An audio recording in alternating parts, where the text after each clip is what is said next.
our next speaker for our first day of this 3-day summit is the amazing Rob Petrini. I've known Rob for about 5 years and he is a great leader. He is the pastor, senior pastor at the Hutt City Baptist Church and has led multiple churches around. But he has also been heavily involved in Arrow leadership, where he's been a trainer for the last 8 years. In that role, he has been training young and emerging leaders from all over the place, particularly in the area of personal vision. So welcome, Rob. Thank you for having me. It's great to have you today. Okay, so our first question for everybody is, what do you see are the current challenges in the education system? Oh, that's a very interesting question. I mean, the current challenges is facing an ever evolving and changing world and trying to keep up with it. Trying to anticipate, what are the challenges that the next generation of young people are going to be facing. And it's changing so quickly that, it's hard to keep up with. That's just the reality of it. And so how do you prepare young people and ultimately young leaders to face the challenges that are ever evolving? For us, our computers when we were at school were black screens with green writing, and that was about as cool as they came. Today, we're talking about VR and quantum physics, and it's just a whole new world, and it changes almost daily. So how do you prepare young minds to deal with constant and continual change? I think that's the biggest challenge within the education system. Mm-hmm. And it's very hard for the teachers to be able to learn at that pace enough to be able to then teach it, and to have the system change alongside that. It makes it even more difficult. Yeah, absolutely. Yeah, fantastic. So our next question, Rob, then is around, what do you wish that you had learnt at school? I'm a practical guy, so I think there were a lot of real practical life skills that I don't feel school had prepared us for, whether it was budget management, conflict management, all the things that interactions with people in general. And we learned calculus, we learned algebra, we learned geography, which were all great subjects, enjoyed every bit of it, but the reality is the practicalities of life weren't. And so it was down to experience. And I think there's a lot of value in experience, but there's also a lot of value in being prepared for what you're about to face. So I think people skills in particular, how do you manage environments in which you need to interact with people? I don't think schools were at my time doing a good job of that. And I think also resilience in regards to a changing world. It was a long time when I was back at school. So, but even so, the evolving change of the world around us, we weren't prepared for that. And so again, it came down to experience that has served many people well, but it's also not served others not so well. Yes, and you had the experience within 2 different education systems, didn't you? Because you started the schooling in Australia and then finished in Italy. So you've got that experience of those 2 different education systems. And then with your children, you've seen education systems in several different countries. So you're bringing this background of what you've seen. Yeah, it's fascinating. I mean, in Australia, going to a school, we had school uniforms and, a very rigid environment. Going to Italy then, and no school uniforms. You showed up, you left. Both systems were good for in their own way, but both lacked that ability to be able to face what we all face when you leave school. What do I do now? Where do I go? How do I handle this? I remember in the States when we first got married, I was given a checkbook and I was like, what do I do with this? No one taught me how to work that one out, or how to open a bank account, or I think in the past we relied on our parents to teach us this skill, but more and more kids are growing up with either broken families or families that are detached, and so that learning experience is lost on some of these young people, and so they're relying on the system to help them through that, and the system is failing them. I think, And that's, you have that perspective as well, because you know a huge number of people from a really wide range of backgrounds. And so this, you're not talking about everybody. There are some students who are lucky enough to still be having those experiences at home, Yeah. but seeing more and more that who do not. Yeah, and more of us as parents who have kind of flown by the seat of our pants in a sense, have learned from our own mistakes, but feel like we want to empower our kids to make their own call, and actually that could be damaging as well. Not walking alongside them when they really need us to be. There is no school for parenting, is there? And even once you write the instruction manual for the first child, it doesn't work for the second one, and so on and so forth. So, and then things change again. So all of this is really, really good, because what it comes back to is the importance of having that personal vision. So you teach emerging leaders to develop this personal vision. What is it, and why do we need one? It's fascinating. So normally when I sit people in the class, so the first moment, I get them to breathe, do the breathing exercises, breathe in deeply, exhale, clear your minds, and then I hit them with the first question, which is, in 6 words, describe yourself. And it's a fascinating experiment in a sense to see what they write. But for the most part, when we're challenged to write ourselves a description of ourselves in 6 words, we're actually usually quite positive about ourselves. We see potential. So we usually talk about the good things about us, and we usually use one word, like an adjective. So 6 one words, basically. For example, they would say, if you're a Strength Finders fan, you'd be throwing those out: motivator, activator, communicator. Some of us who are a little bit more, adventurous, we might say are bold and, articulate, or whatever it might be. We kind of see these things. And even if those skills or those characteristics aren't being displayed in our lives today, we see the potential of who we are. So, for example, I would say I'm an activator, but if I'm not experiencing, an environment where I can actually fully realize my activator skills, I still see myself as an activator, because I could see in the future I can actually be that person. So it's really interesting when I get them to write 6 words about, describing themselves. Then I get them to stop and breathe again, and just clear their minds. And then I hit them with the second question, and that is, in 6 words, write your memoir. And the change is amazing. All of a sudden we're not using just words. They try to actually complete a sentence in 6 words. And for the most part, it's negative. They look at what they haven't done, or what they haven't accomplished.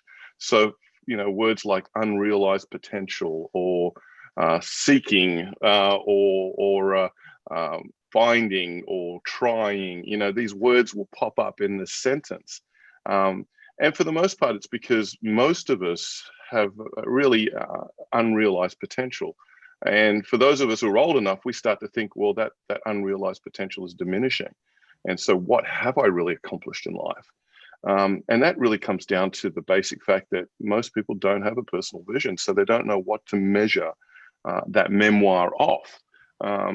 If they haven't actually kind of articulated, this is what I'm actually about, this is who I am, and this is what I'm seeking to be or become, all of a sudden they start to think of achievements rather than becoming. So personal vision is important, because it gives you a roadmap to who you are as a person. It's not actually about how am I going to achieve life. It's actually who am I becoming in life. If you look at companies, and most leaders that I coach will be able to rattle off without hesitation, the vision of the company that they work for, the organization. It just comes straight off their heads, and they know the direction that the organization is going. They understand the boundaries in which they're working within to keep focus on the vision. But then when you ask them personally, well, what's your vision?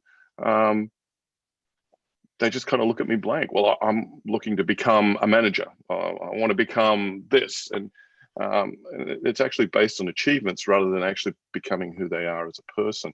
I've got a quote here from Bernard Hayes, who's the CEO of Lead to Impact. He puts it really well, and I use this a lot in in my own seminars. He says this: your personal vision is your GPS that guides you to the destination designed for your life. It ensures you stay focused on your vision's plan, and you don't get involved in anything or anyone that might sidetrack you from it. It is your guiding light to lead you through the storms and obstacles that will challenge your direction. So whereas companies are very intentional about making sure that they stay within the scope of their vision, we tend to get kind of blown around by the winds of life, and end up in any all sorts of direction because an opportunity might open up over here, or because a friend has recommended we go there, or work is kind of trying to box you into this area. And what suffers then is your own personal vision. And many people will wake up later in life thinking, oh, what's going on? Who am I? Either you're stuck in a job that you find you can't get out of, or you are jumping from job to job, experiencing the thrill of something new, but then very quickly getting old and tired, and you're seeking the next thrill, basically. That's really interesting, because what I'm hearing you say is that the people that you're talking to, when you're talking with them about what they're doing, they're looking for, again, those achievements, those markers along the way. And I'm wondering if there is a link with the content focus, the work focus, the sort of the disjointed from our beings that is so much a part of our education system and our work life. Whereas it sounds like through creating this personal vision, you're creating your life. That your vision is all encompassing. It includes work, it includes family, it includes where you might be living, it includes all of those sorts of things. It's a holistic view of, and that's the problem. You go to university and you study to be something or someone, and that's not necessarily you. It's this box that the uni or the school or the tertiary educational system is telling you, this is what you need to do to become this, and you forego parts of you to be that. It should actually be the other way around. How does that fit into who I am as a person? Again, in coaching young leaders, I stress to them, you're not just being interviewed for the job, you're interviewing the job for you. A lot of young people in particular will look at the job and say, oh, I'm getting paid $100,000. Man, that's awesome. Or I'm going to get to do this, this, and this. But that gets old very quick. And if you're in a job that is just not fulfilling who you are, you'll find you'll compromise yourself to the point where you're not yourself anymore. And the day you wake up and say, oh, what's going on? You're at a stage in life where it becomes even more difficult to change that environment. And so it's really, really important to be able to take that time to be able to think about who you are. I too have seen numerous times where people have been stuck in a job where their values don't match and the purpose doesn't match. And you end up an empty shell of a person in so many ways. And that's what I've seen. So it's the foundation for it. You really need to know yourself. And that's tough, because some of us don't like to look inwardly and see who we are. So I usually encourage our leaders to do everything, anything and everything. Certain things are good for certain environments. DISC is a very important tool for you to understand, how do I work within the workplace? How do I interact with other people? Something like the Enneagram could be something that you could look inwardly, spiritually. How am I reacting to myself? Why do I have these traits? How do I react to certain things? Strength finders, again, is something different, or Myers-Briggs. I mean, you need to jump into these things, because they all give you a nugget or an understanding of a part of you.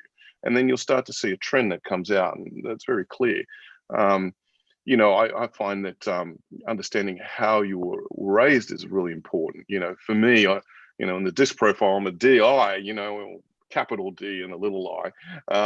But why am I like that? And I realized that when I was growing up, my father had this high expectations of how I was to live, and so I had to get straight A's. And if I didn't get straight A's, you'd be disappointed. So I equated love to succeeding. And I equated to lack of love when I failed. So that shaped me in so many ways that I realize now that the way I'm acting is based on how I was raised in that way. So the capital D is me wanting to succeed and making sure that that happens. And the little I is that part of me that wants to please people and be interacting with people. And I think it's fundamental in understanding yourself, why you are the way you are. But it goes even deeper than that to say, why am I here? What am I about? What actually makes me me? Because we're all unique, we're all different, and that self-awareness is very important in understanding then what it is that's going to shape my future. And yeah, it sets our direction. It inspires us in so many ways, and when we dampen that, it is when the troubles begin in our lives, I think. Okay, so we're leading into the next part, which is about that self-awareness, isn't it? So Yeah. how important is developing that self-awareness for developing a personal vision? That inspiration as well gives us energy, doesn't it? Yeah. Which then helps to propel us forward. And I know the number of times over the last few years, that I've started to really, really understand vision, and it's like the possibilities become endless. And what's even more exciting is being able to look back on that and be able to see, wow, you've achieved that and you've achieved that when you didn't even think that it was possible. And that's purely out of vision. So. Yeah, absolutely. And look, I tell our young leaders, there's three reasons why you need to have, a personal vision statement. The first one is direction. If you look at for example, a football team like Liverpool, which is my team, they for 30 years have been wanting to win, the Premier League, and so they build everything to get to that point.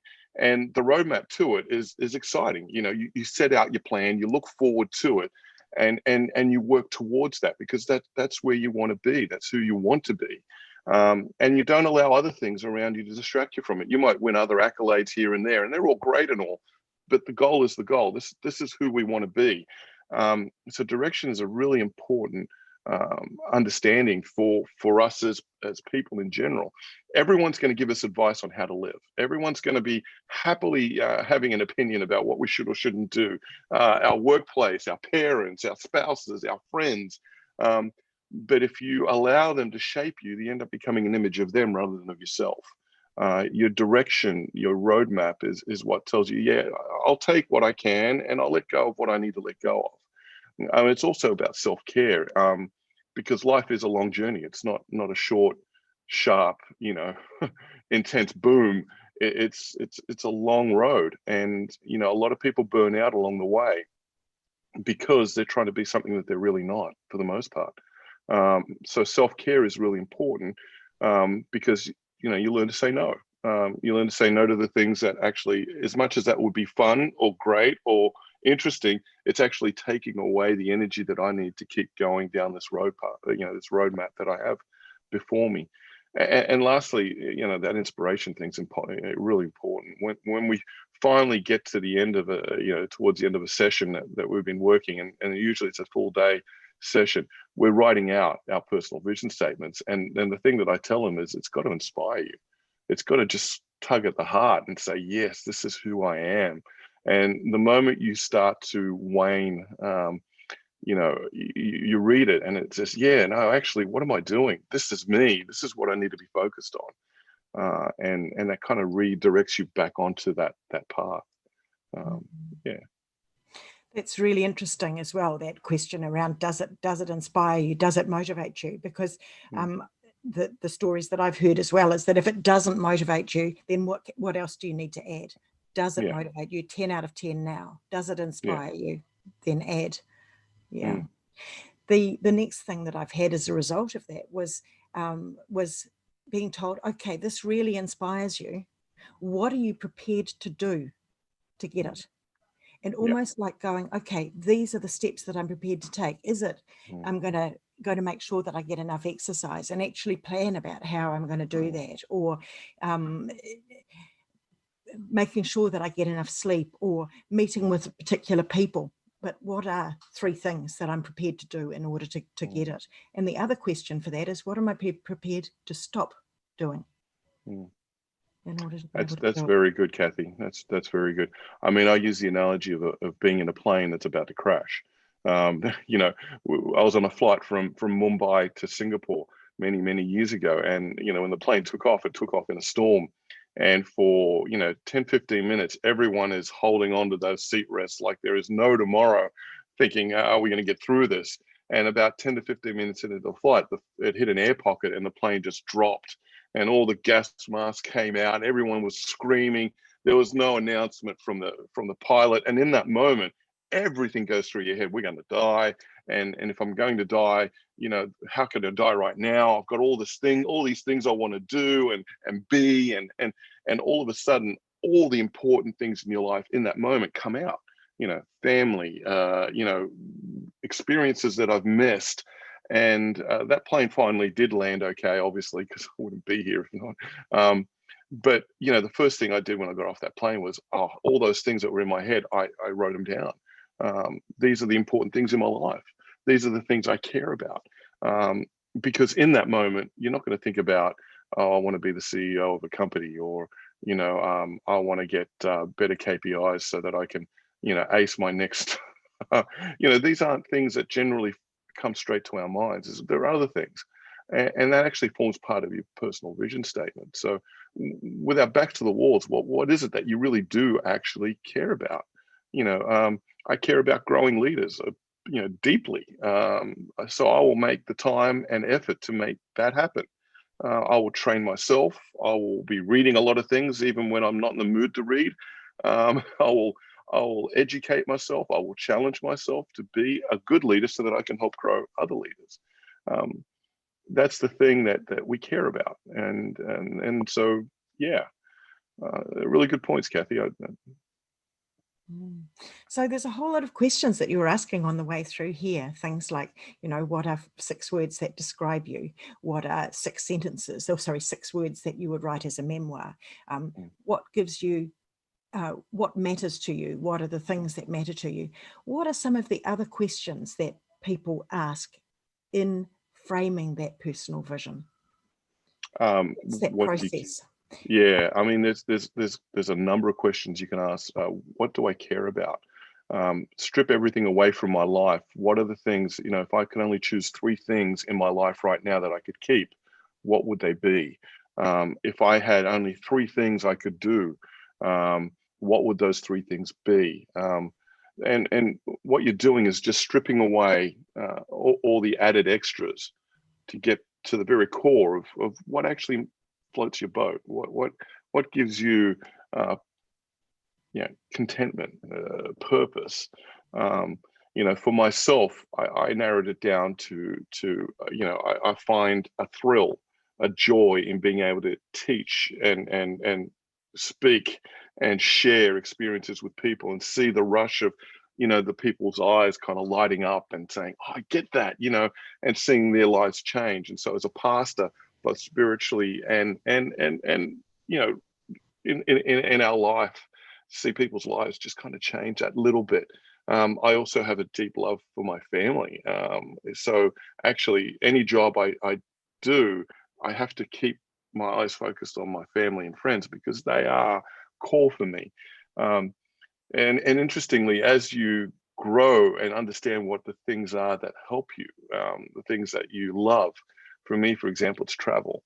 I've written into my job contract that I have 2 weeks a year in which I'm allowed to travel. It's not actually part of my holiday time. It's something that I've negotiated with my current employers to say, okay, you want me here. This is what I'm going to need. I need 2 weeks a year, 1 week in the middle of, between each other, that I'm going to get on a plane and just fly somewhere. Because that floats my boat. I just want to meet people. I want to engage with cultures. I want to engage with diversity. So I need that freedom. And yeah, I mean, that's by understanding who I am. And again, it's just stripping away all the added extras that are around you and saying, what are the core things that I care about? So some basic questions. What are the three things that if I were only three things I was allowed to do, what would you want them to do? If I was in a prison cell and I was asked to have three things, what would I ask for? You know, those are the things that you actually really do care about. They're the things that you really do hold on to. And so how do I fit them into my personal vision? Yeah. And this is a really good thing to be able to do by oneself. One has to really do this by oneself, doesn't Yeah. because there's when we're around other people, there's so much pressure, particularly for young people. There's so much pressure to conform with the group that we're in. And one of the things I'm hearing my youngest son say quite a lot is, you do you. And I think that there's this freedom coming out within the young people, which is about you do you, you be you, you do who you need to do, and you be what you need to be. And that's quite liberating in and of itself. In order to do you or to be you, you actually need to have that time to think, don't you? Yeah. And some of it's difficult, you know, some of it is deeply difficult. You know, we talk about gender bias. So if I've got a room full of women, I ask them, you know, what has the world stopped you from being or stopped you from doing? Acknowledge that, write it down. You know, I want to be this, but I was held up because I'm a woman, or because I'm gay, or because I'm this, or because I'm that, and the world has kind of minimized or marginalized me.